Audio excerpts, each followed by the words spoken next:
The date was the 15th of September 1940. Over the fields of Kent and Surrey, the sky was burning. More than 1,500 German aircraft had crossed the Channel that morning, the largest single aerial assault the Luftwaffe had yet attempted against the British Isles.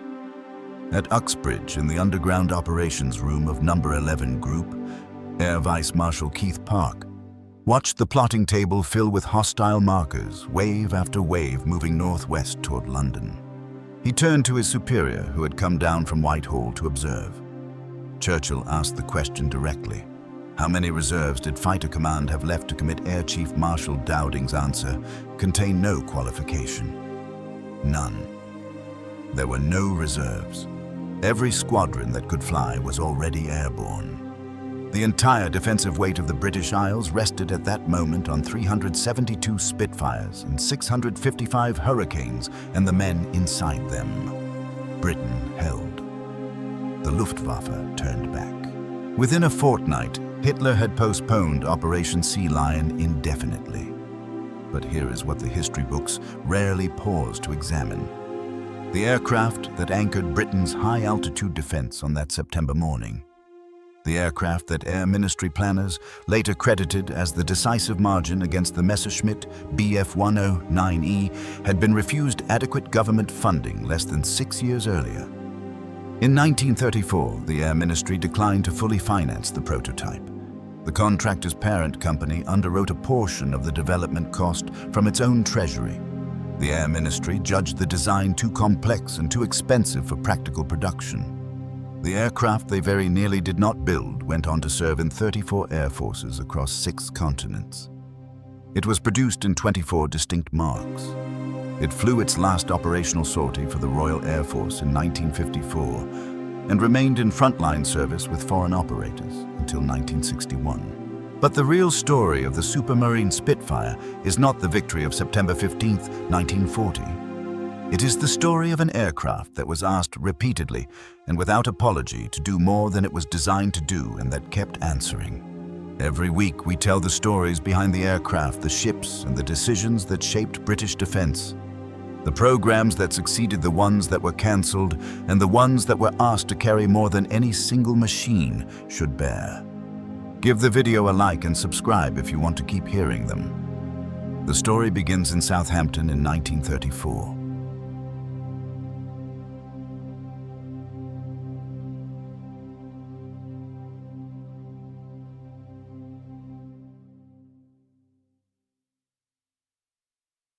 By the early 1930s, the Royal Air Force was flying biplanes, not as a curiosity, not as a training exercise, as frontline fighters.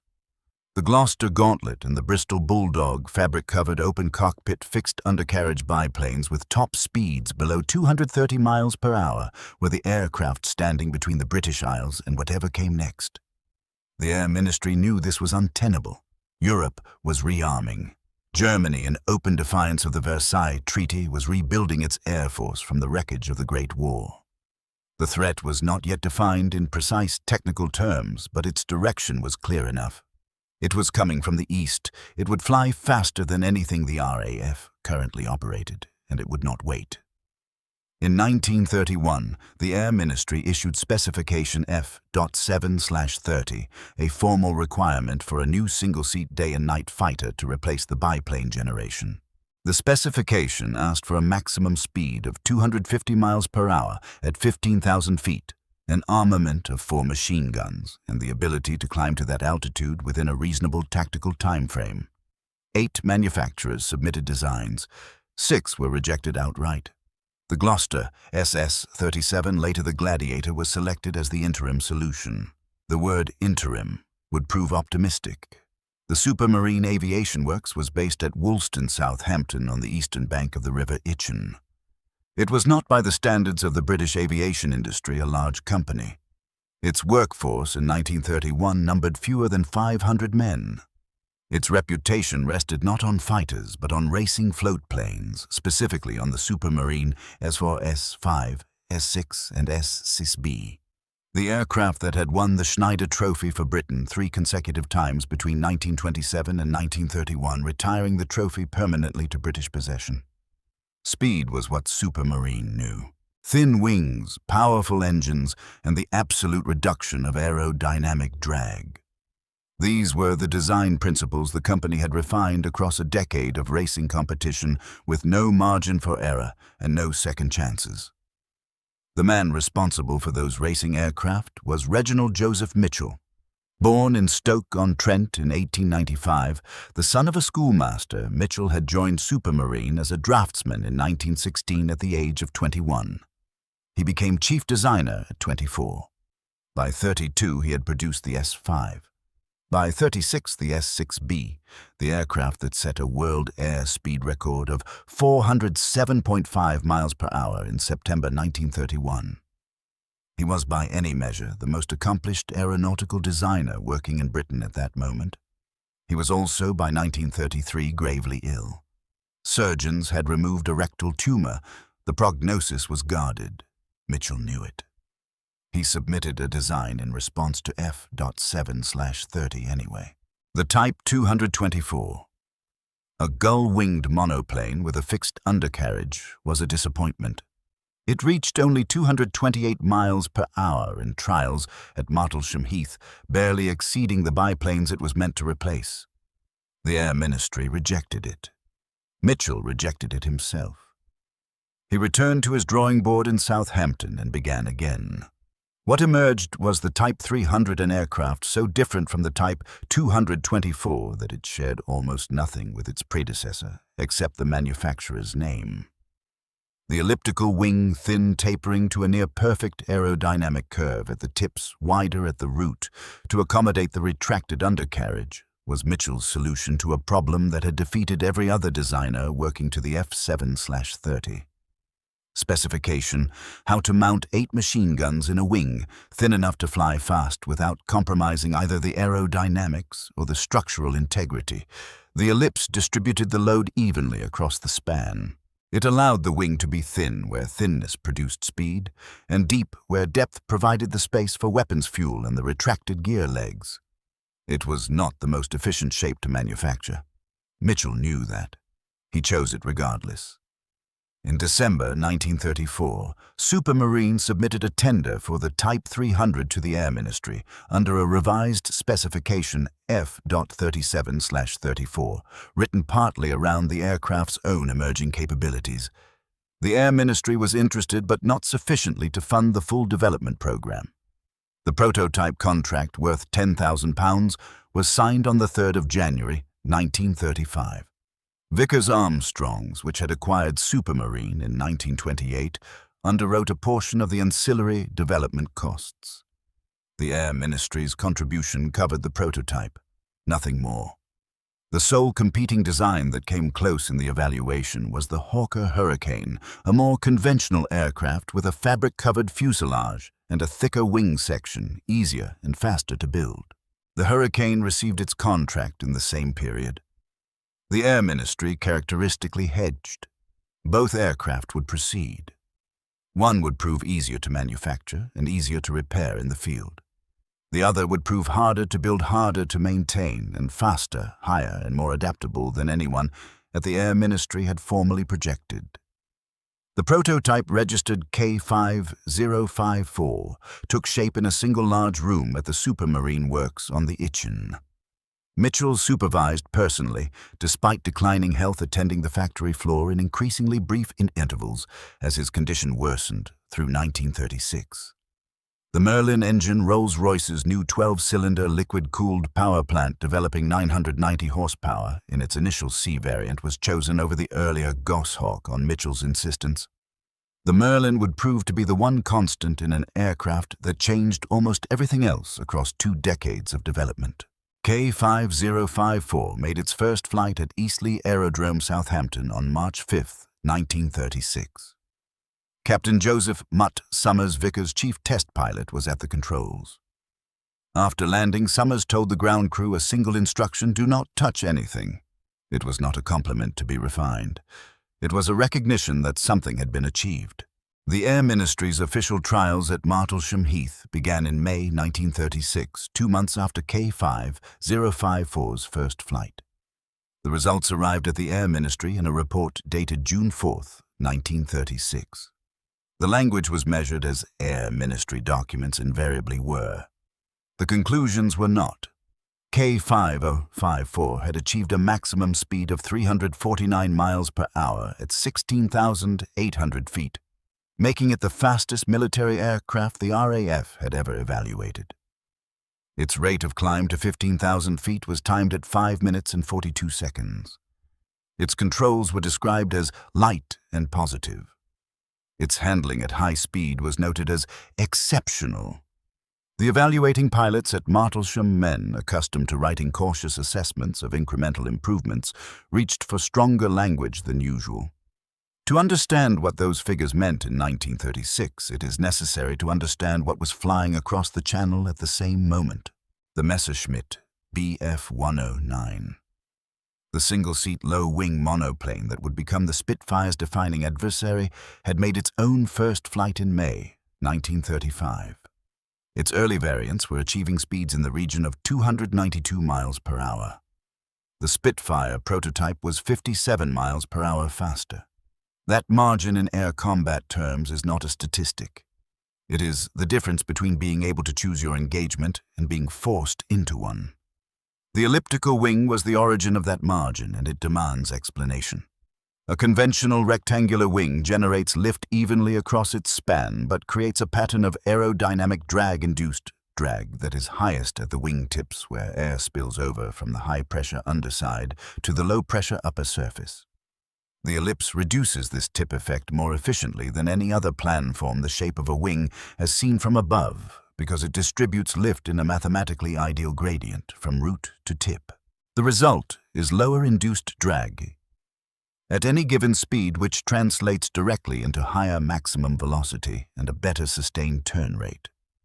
Mitchell had understood this from his Schneider trophy work. The racing float planes had used elliptical or near-elliptical sections. The Type 300 applied the same principle to a combat aircraft at a scale and structural complexity the racing machines had never required. The wing was also remarkably thin, with a thickness-to-chord ratio, the measurement of how deep a wing is relative to its width, from leading edge to trailing edge of just 13% at the root, thinning to 6% at the tip. By comparison, the Hurricane's wing was 21% thick at the root. The Spitfire's thin section produced less drag and allowed higher critical Mach numbers, the speed at which airflow over the wing surface begins to approach the speed of sound and control effectiveness starts to degrade. The Spitfire could be pushed faster before those compressibility effects became dangerous. In the dive, this would matter enormously. It was not without cost. The thin wing was difficult and time-consuming to build. Each leading-edge skin panel was a compound curve, hand-formed by skilled sheet metal workers over wooden bucks. There was no straight line anywhere in it. The Hurricane's thicker wing could be assembled by less skilled labor in considerably less time. This distinction, which seemed merely technical in 1936, would become a political argument in 1940, when the rate of aircraft production became as important as the performance of individual airframes. The Merlin engine, fitted to production Spitfires from the Mark I onward, deserves equal attention as a character in this story. The Rolls-Royce Merlin was a V12 liquid-cooled engine, 12 cylinders arranged in 2 banks of 6, cooled by a glycol water mixture rather than air, which allowed a smaller frontal area and therefore a narrower engine cowling than comparable air-cooled radial designs. The narrow cowling improved forward visibility and reduced drag. In its Merlin 2 and 3 forms, as fitted to the Spitfire, Mark I, it produced 1,030 horsepower at 16,250 feet. In its final wartime development, the Merlin 66, as fitted to the Mark IX, it was producing 1,705 horsepower at 21,000 feet. That growth, 65% more power from the same basic architecture across 6 years of development, was the engineering foundation upon which every Spitfire improvement was built. The prototype K5054 had demonstrated performance. What the Air Ministry now needed was proof of producibility. Here, the program encountered its first institutional friction. The Supermarine works on the Itchen was not equipped for mass production. Its workforce was skilled at building bespoke aircraft in small numbers. The tooling, the jigs, the metal frameworks that hold components in precise alignment during assembly and the factory floor layout had been designed for a different kind of work. Scaling from one prototype to a production order of 310 aircraft, which the Air Ministry placed in June 1936 at a contract value of £1,395,000, required a complete reorganization of the manufacturing process. Supermarine's production manager, Harold Smith, and the factory management spent the remainder of 1936 and most of 1937 redesigning the assembly sequence. Rolls-Royce simultaneously expanded Merlin production at Derby. The subcontractor network Aero Engines at Glasgow, General Aircraft at Hanworth, and a growing list of component suppliers across the Midlands and the South began tooling up. The first production, Spitfire, Mark I, serial number K9787, was delivered to No. 19 Squadron at RAF Duxford on the 4th of August, 1938. 2 years and 5 months after K5054's first flight. Against the backdrop of what was developing in Germany, 2 years was a long time to wait. Mitchell did not see it delivered. He had died on the 11th of June, 1937 at his home in Southampton. He was 42 years old. The aircraft that would bear his name into every account of British air power in the 20th century had not yet entered squadron service. He had never seen it armed. He had never seen it in RAF roundels. He had seen the prototype fly, had been driven to Eastleigh for the first flight, and had watched Mutt Summers bring K5054 down. That was all he was given. His successor as chief designer at Supermarine was Joseph Smith, a quiet, methodical engineer from Birmingham who had worked alongside Mitchell since 1921. Smith would go on to design, or oversee, the design of every Spitfire variant from the Mark II through to the Mark 24. 21 of the 24 production marks bear his engineering authority. His name appears in almost no popular account of the Spitfire's history. Mitchell's name is on the statue outside Southampton Airport.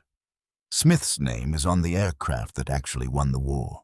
The first Spitfire squadron was No. 19 at RAF Duxford in August 1938.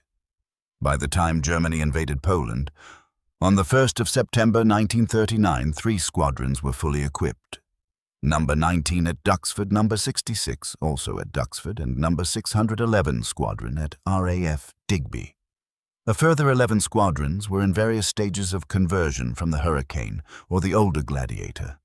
The numbers were inadequate. Air Chief Marshal Dowding, commanding Fighter Command from his headquarters at Bentley Priory, had calculated that the minimum requirement for the defense of the United Kingdom was 52 squadrons. He had at the outbreak of war 34. The early operational experience revealed both the Spitfire's gifts and its limitations with equal candor. The Merlin engine, for all its power, used a float-type carburetor, a fuel delivery system that relied on gravity to maintain the fuel-air mixture under normal flight conditions. In a negative G maneuver, a sudden push forward on the stick that briefly made the pilot weightless, the fuel was thrown away from the carburetor jets and the engine cut out momentarily. German pilots flying the Bf-109E, which used a direct fuel injection system immune to this problem, quickly learned to exploit the weakness. When a Spitfire pilot pushed the nose down to follow an enemy aircraft into a dive, his engine faltered. The Germans did not. The solution, a modification to the carburetor developed by Beatrice Tilly Schilling of the Royal Aircraft Establishment Farnborough, and delivered to squadrons in early 1941, was a simple metal restrictor disc the size of a coin fitted over the carburetor jets. It cost nothing to manufacture. It took 20 minutes to fit. It closed a tactical vulnerability that had cost lives across 18 months of operations.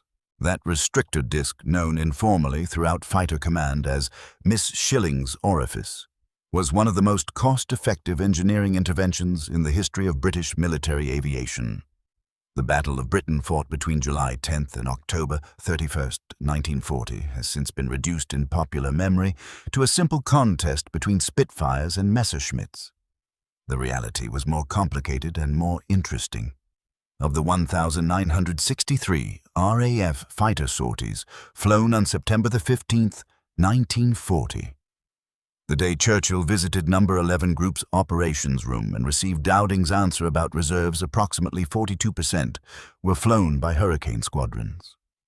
The Hurricane bore the larger numerical burden of the battle, particularly against the Heinkel He-111 and Dornier Du 17 bomber formations that constituted the Luftwaffe's primary striking force. The Spitfire's role, as fighter command doctrine prescribed, was to engage the Bf-109 escorts at altitude to neutralize spies the fighter cover and allow the Hurricanes to attack the bombers with reduced interference. The doctrine was sound. The Spitfire was the only aircraft in RAF service capable of meeting the Bf-109E on equal terms above 20,000 feet. Between July and October 1940, Spitfire squadrons flew from Hornchurch, Biggin Hill, Kenley, Tangmere, Middle Wallop, and Exeter.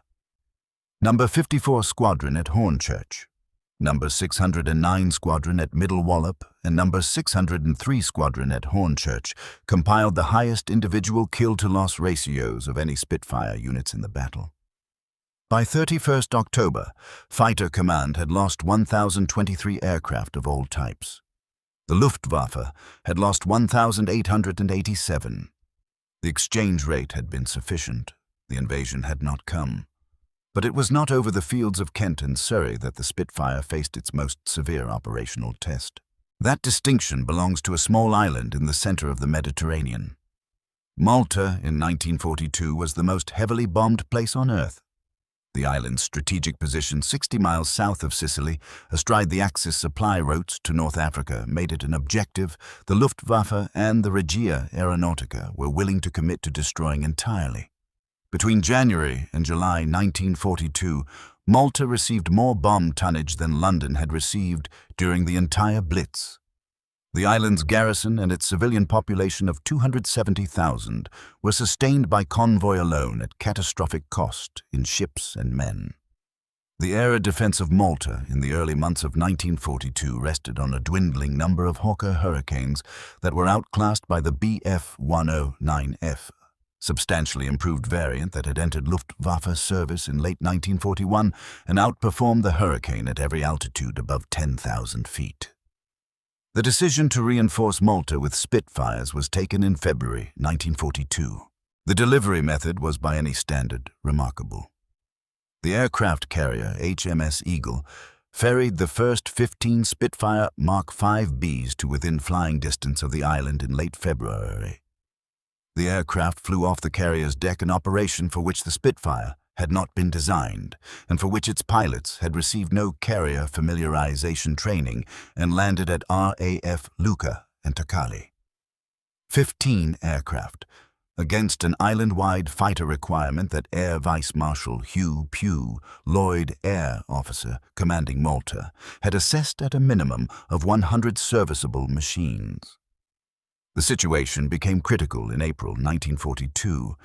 The United States Navy carrier USS Wasp, temporarily transferred to Royal Navy Operational Command, delivered 47 Spitfires to Malta on the 20th of April. They were on the ground for less than 4 hours before the Luftwaffe attacked. Within 2 days, 27 of the 47 were destroyed on the ground by bombing before they could be effectively dispersed or refueled. The RAF had lost more than half a carrier load of Spitfires without a single air combat. The lesson was immediate and brutal. The island's ground organization was not capable of absorbing aircraft at the rate they were being delivered. The solution was logistical rather than aeronautical. Air Vice Marshal Keith Park, the same officer who had commanded No. 11 Group during the Battle of Britain, was appointed Air Officer commanding Malta in July 1942. Park reorganized the ground reception system entirely. Fuel bowsers, rearming teams, and dispersal crews were pre-positioned at every landing point. When the next batch of Spitfires arrived, 61 aircraft delivered by USS Wasp and HMS Eagle on 9th of May 1942, they were refueled, rearmed, and airborne again within 35 minutes of landing. That afternoon, they met the incoming Luftwaffe raid with 61 serviceable aircraft instead of being caught on the ground. Malta held. The Axis supply lines to North Africa were never severed, but they were never secure. The Spitfire's operational geography expanded as the war progressed. In North Africa, McVebbs equipped No. 92 Squadron and No. 145 Squadron supporting the 8th Army from Egyptian and Libyan desert strips, where sand ingestion into the Merlin's carburetor was a constant attrition problem addressed by the Vaux filter. A large sand-excluding intake fitted under the nose that reduced top speed by approximately 8 miles per hour and gave the Desert Spitfire its distinctive silhouette. In Burma and the Pacific Theater, Spitfire Mark 8s equipped No. 607 Squadron and No. 615 Squadron of the RAF and No. 54 Squadron and No. 452 Squadron of the Royal Australian Air Force opposing Mitsubishi, a 6M0 and Kai-43 Hayabusa fighters over Imphal, Kohima, and the Arakan. The Mark 8, with its two-stage supercharged Merlin 61, which maintained power at altitudes where earlier Marks faded, proved a match for the Zero at altitude, though Japanese pilots remained formidable opponents at low level and in the sustained turn.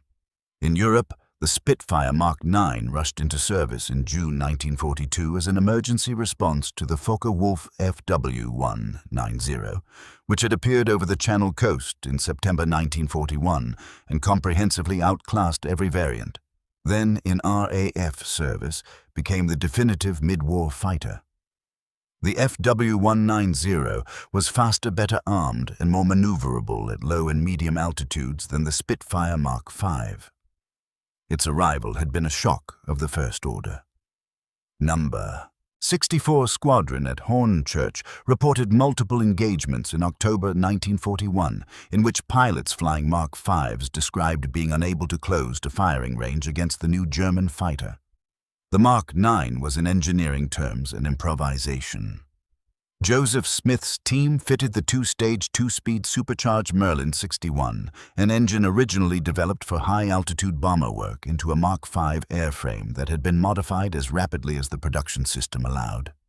The combination produced a fighter with a top speed of 408 miles per hour at 25,000 feet and a service ceiling of 43,000 feet, restoring the performance margin that the FW-190 had erased. The first Mark 9s reached No. 64 Squadron in June 1942. Within weeks, the tactical balance over the Channel had shifted again. Between 1938 and 1948, 20,351 Spitfires were built across all Marks at factories in Southampton Castle Bromwich, where the Nuffield organization's Shadow Factory produced the majority of the total output, manufacturing 11,939 airframes. Aldermaston, Trowbridge, Keevil, Reading, Newbury, and dispersed sites across Hampshire, Wiltshire, and Berkshire. At peak production in 1944, the Castle Bromwich Aircraft Factory alone was completing 320 Spitfires per month. The workforce at that facility numbered 12,000. The subcontractor network supplying components, wing spars from Westland at Yeovil, fuel tanks from various Midlands suppliers, undercarriage legs from Rubery. Owen tied the economies of at least 40 British towns to the aircraft's survival. By the end of the war in Europe, Spitfires served with the air forces of Australia, Canada, New Zealand, South Africa, Rhodesia, Poland, Czechoslovakia, France, the Netherlands, Belgium, Norway, Denmark, Portugal, Turkey, Egypt, and the Soviet Union, which received 1,188 Spitfires under Lend-Lease arrangements. The Soviet Air Force operated Mark 5Bs and Mark 9s from 1943 onward, primarily on the southern and central fronts. The Spitfire was not merely a British aircraft, it was a British export. A Commonwealth aircraft and an Allied aircraft pressed into every theater the Second World War had created, modified for every environment it encountered, and asked continuously to be something slightly beyond what any single Mark had been designed to be. The war ended in August 1945. The Spitfire did not. That fact alone distinguishes it from almost every other weapon system produced by British industry in the Second World War. The Lancaster was retired. The Halifax was retired. The Mosquito lingered briefly and was gone. The Spitfire remained not as a museum piece or a ceremonial aircraft, but as an operational frontline fighter in the service of the Royal Air Force and a dozen foreign air forces facing new threats and new conflicts with an airframe that had first flown 9 years earlier. The question that the post-war Air Ministry faced was not whether to retire the Spitfire. It was how to replace it with something better, and how quickly British industry could produce that replacement. The answers to both questions were less satisfactory than the men asking them had hoped. The Gloucester Meteor, Britain's first operational jet fighter which had entered service with number 616 Squadron in July 1944, was the nominal successor to the Spitfire in the air superiority role. It was also in its early Mark I and Mark III variants slower than the late Mark Spitfire at altitudes above 30,000 feet. The Meteor Mark III achieved a top speed of 493 miles per hour at sea level, but its performance deteriorated markedly with altitude because its centrifugal flow Rolls-Royce Derwent engines, which drew air into the compressor from the sides and discharged it rearward, were less efficient at the thin air of high altitude than the supercharged Merlin installations in the Spitfire Mark XIV and Mark XVIII. The Meteor was faster. It was not in every environment and at every altitude better. The Spitfire's post-war development continued for 3 years after the German surrender. The Mark 21, Mark 22 and Mark 24. The final production variants, powered by the Rolls-Royce Griffon engine, a larger and more powerful successor to the Merlin, developing 2,050 horsepower in its 85 series form, represented a machine so different from the Mark I that only the wing planform and the basic fuselage architecture connected them across a decade of continuous development. The Griffon's Spitfire carried 4 20mm Hispano cannon, each cannon firing a 130-gram explosive shell at 850 rounds per minute, where the original Mark I had carried 8.3 03-inch Browning machine guns. Its top speed was 454 miles per hour at 26,000 feet. Its takeoff torque, the rotational force generated by the Griffon's contra-rotating propellers, which turned in opposite directions to cancel each other's twisting effect on the airframe, was so powerful that an inexperienced pilot who failed to apply full right rudder on the ground roll would find the aircraft departing the runway to the left before it had reached flying speed. It was by any measure a formidable weapon. It was also the end of a line. The Korean War, which began in June 1950, provided the final confirmation of what the jet age had made of piston-engine fighters. When North Korean Yak-9 and Lavochkin La-7 aircraft crossed the 38th parallel, the response came from Meteors, Sabres, and MiG-15s, not Spitfires. The RAF's No. 77 Squadron, Royal Australian Air Force, flew Meteors over Korea. The American F-86 Sabre and the Soviet MiG-15 defined the air combat paradigm of the early 1950s.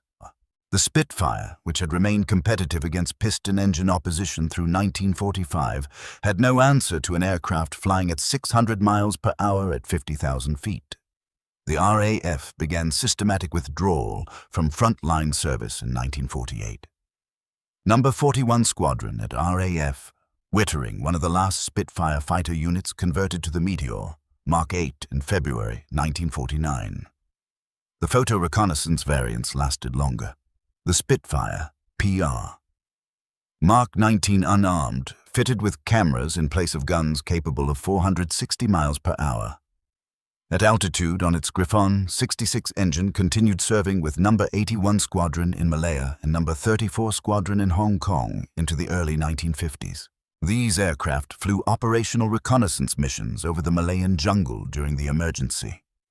The counterinsurgency campaign against the Malayan National Liberation Army that the British government had declared in 1948, photographing jungle tracks, campsites, and river crossings at low level in conditions of heat humidity and ground fire that the aircraft's designers in Southampton had never anticipated. The last operational Spitfire sortie by an RAF aircraft was flown by a PR. Mark 19 serial, PS-888 of No. 81 Squadron from Seletar, Singapore, on April 1st, 1954. The aircraft photographed a section of jungle in northern Malaya. The prints were developed, assessed, and filed. No ceremony marked the occasion. No signal was sent to the Air Ministry. The sortie was recorded in the Squadron Operations Book in the same handwriting and the same format as every other sortie that month. Then the retirement moved faster. Orders came down from the Air Ministry. Squadrons converted. The training schools closed their Spitfire syllabus. Maintenance schedules were cancelled. Spare parts orders were not renewed. Aircraft were struck off charge, the administrative process by which the RAF formally removes an airframe from its inventory and transferred to instructional airframes, foreign customers, or the scrapyard. Dozens went to the breaker. Wings came off. Engines were pulled. Fuselages were cut. The aluminium was sold. In 1957, the Sandys White Paper was published. Duncan Sandys, the Minister of Defense, announced that the era of the manned fighter was over. Surface-to-air missiles would replace fighters in the air defense role. The aircraft industry's research programs into the next generation of manned combat aircraft were to be curtailed. Britain, the White Paper argued, could not afford both a nuclear deterrent and a conventional air force built around high-performance manned fighters. The last Spitfires in any RAF inventory. Those held by the Air Training Corps at instructional airframes and the meteorological research aircraft operated by the Temperature and Humidity Monitoring Flight at RAF Woodvale were formally disposed of in the same administrative period. The Spitfire and the manned fighter era ended together in the same year on the same watch. The capability gap left by the Spitfire's retirement was not strictly speaking a gap. The Hawker Hunter, which entered service in 1954, was a genuine successor, a swept-wing transonic fighter of elegant design and excellent handling that the RAF and 13 export customers flew with considerable satisfaction. The English Electric Lightning, which followed the Hunter into service in 1960, gave the RAF a truly supersonic interceptor for the first time. The lineage from Spitfire to Hunter to Lightning was not direct. Each represented a clean-sheet design, but the aerodynamic philosophy, the insistence on performance, margin over ease of manufacture, the willingness to accept a difficult aircraft in exchange for a superior one was continuous. What was lost was something harder to quantify than a performance specification. The Spitfire had been produced modified and sustained by a generation of engineers, production workers, and Air Ministry officials who understood the aircraft in their hands and in their bodies. The institutional knowledge that allowed Joseph Smith's team to take an airframe designed for a 1,000-horsepower engine and make it accept 2,050 horsepower without fundamental structural redesign, that kind of embedded, accumulated, iterative engineering knowledge does not transfer to the next program automatically. It has to be rebuilt expensively and slowly from the beginning. The Nimrod, the TSR-2, the Chinook Mark III, the Nimrod RA-4. The names of the programs that followed and what became of them suggest that the knowledge was not fully transferred. Joseph Smith retired from Vickers Supermarine in 1954. He had spent 33 years at the company, the last 17 as chief designer.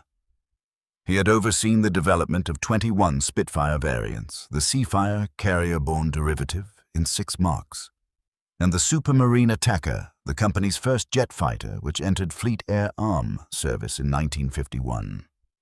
He was appointed Commander of the Order of the British Empire in 1945. The citation was brief. It noted his contribution to aircraft design. It did not specify which aircraft. Smith gave few interviews. He wrote no memoir. When aviation historians of the 1950s and 1960s sought accounts of the Spitfire's development, they spoke to test pilots, to Air Ministry officials, to surviving members of Mitchell's original design team. Smith answered letters when asked direct technical questions and declined most other requests. He died in 1956, a year before the Sandys White Paper made the aircraft he had spent his career developing officially obsolete as a category of weapon system. The story of what the Spitfire actually was, mechanically, structurally, aerodynamically, belongs as much to Joseph Smith as to R.J. Mitchell. That this is not common knowledge is an accident of chronology and personality, not of historical record. The Spitfire's technical legacy runs deeper than any single name. The elliptical wing, Mitchell's defining choice, the decision that made the aircraft both exceptional and difficult to build, influenced British aerodynamic research for a decade after the war. The work conducted at the Royal Aircraft Establishment at Farnborough on wing section behavior at high subsonic speeds, much of it using Spitfire airframes instrumented with pressure sensors along the leading edge, contributed directly to the understanding of transonic aerodynamics that informed the design of the Hawker Hunter's wing. The Hunter's wing was not elliptical, but the data that defined its sweep angle and thickness-to-chord ratio was gathered in part from Spitfires pushed to their aerodynamic limits in controlled trials at Farnborough between 1945 and 1950. The Griffon engine, which powered the final Spitfire variants, did not end its service life with the aircraft. The Rolls-Royce Griffon 57 continued in production for the Avro. Shackleton, the long-range maritime patrol aircraft that served the RAF from 1951 until 1991, the last frontline aircraft in Royal Air Force service to be powered by piston engines. The Shackleton's crews, flying 40-year-old airframes over the North Atlantic into the late 1980s, were sustained by an engine whose direct lineage ran back through the Spitfire Mark 14 to the Schneider trophy racing programs of the late 1920s. The sound of those Griffon engines, a distinctive crackling, counter-rotating snarl, quite unlike any other aircraft engine, became so familiar to the crews of Royal Navy vessels conducting exercises in the North Atlantic that it served, in the absence of any more sophisticated identification system, as an informal signal of British maritime air cover. The production system that sustained the Spitfire through the war left a different kind of legacy, one that was organizational rather than aeronautical. When the Luftwaffe bombed the Supermarine works at Woolston and Itchen on the 26th of September 1940, destroying the main assembly buildings and killing 92 workers, the production system that had concentrated Spitfire manufacture in a single location ceased to exist in a single afternoon. The dispersal program that followed, organized by Supermarine's works manager Len Gooch in the weeks immediately after the bombing, distributed production across 65 separate locations in Southampton and the surrounding counties, requisitioned bus garages, a local hotel's ballroom, a row of shops in Saginsworth, a purpose-built shadow facility at Itchen-Abbas. Components were manufactured in these dispersed sites and transported by lorry to assembly points where completed airframes were road transported to nearby airfields for test flights. The Castle. Bromwich Aircraft Factory, operated by the Nuffield Organisation under Lord Nuffield William Morris. The car manufacturer had been established before the bombing as a parallel production source and became the primary output site after Woolston was destroyed. This dispersed production model, which the bombing had forced rather than planned, proved more resilient than the centralized factory it replaced. A second bombing raid could not knock out production entirely because production was everywhere. The model was studied after the war by British industrial planners examining wartime manufacturing efficiency. Its influence on post-war thinking about industrial dispersal and supply chain resilience was noted in Board of Trade reports as late as 1952. What does the historical record conclude about the Spitfire as a program? The procurement historian's verdict is more nuanced than the popular account. The Air Ministry's initial reluctance to fund the prototype, fully in 1934 and 1935, was not in retrospect irrational. The Type 300 was an unconventional design with a novel wing planform, an unproven engine, and a production challenge that no British manufacturer had previously encountered at scale. The Air Ministry's hedge funding both the Spitfire and the Hurricane simultaneously was the kind of institutional risk management that procurement doctrine recommended, and that, as events proved, was entirely correct. If the Spitfire had failed its trials or proven impossible to produce in quantity, the Hurricane existed. If the Hurricane had proven inadequate against the Bf-109E at altitude as it largely did above 20,000 feet, the Spitfire existed. The procurement failure lay not in the initial funding decision, but in the production pipeline. The Air Ministry's June 1936 contract for 310 Spitfires specified delivery completion by March 1939. The last of those 310 aircraft was delivered in August 1940, 17 months late. The production delays, which stemmed from the complexity of the airframe, the tooling challenges at Supermarine, and the inadequate initial resourcing of the Castle Bromwich factory under Nuffield's management, left fighter command short of Spitfires during the precise months, the winter of 1939 to the summer of 1940, when the strategic situation was most dangerous. The aircraft existed, enough of them in time. But the margin was narrower than it should have been, and the reasons for the narrowness were institutional and contractual rather than aeronautical. That verdict, capable aircraft, flawed procurement, adequate outcome, would be repeated with less fortunate endings across the next 4 decades of British defence procurement history. The Spitfire survived its institutional context. Most of its successors did not. There are, at the time of writing, 53 airworthy Spitfires registered worldwide in Britain, the United States, Australia, New Zealand, South Africa, and Belgium. A further 230 survive as static exhibits in museums and private collections. The largest single collection of airworthy examples is maintained by the Imperial War Museum at Duxford, Cambridgeshire, the same aerodrome where No. 19 Squadron received the first production Spitfire in August 1938. On clear summer weekends, those aircraft still fly from the same grass that the first production machines landed on 86 years ago. The Merlins note that particular unmistakable supercharged 12-cylinder sound rising through the registers as the throttle opens carries across the flat Cambridgeshire fields to the villages beyond the perimeter fence. People stop. They look up. They have always looked up. If you found this history valuable, give the video a like. It is the single best signal you can send this channel. And if you want more stories about the aircraft, ships, and decisions that shaped British military power, subscribe to UK Defence Archive. We'll see you in the next one. Music. Over the fields north of Duxford on a clear morning in late summer, a Spitfire Mark 9 climbs through 5,000 feet, rolls inverted at the top of its loop and pulls through the Merlin singing at full throttle, the elliptical wings catching the light exactly as Mitchell drew them in Southampton in 1935, still doing 80 years on precisely what they were designed to do.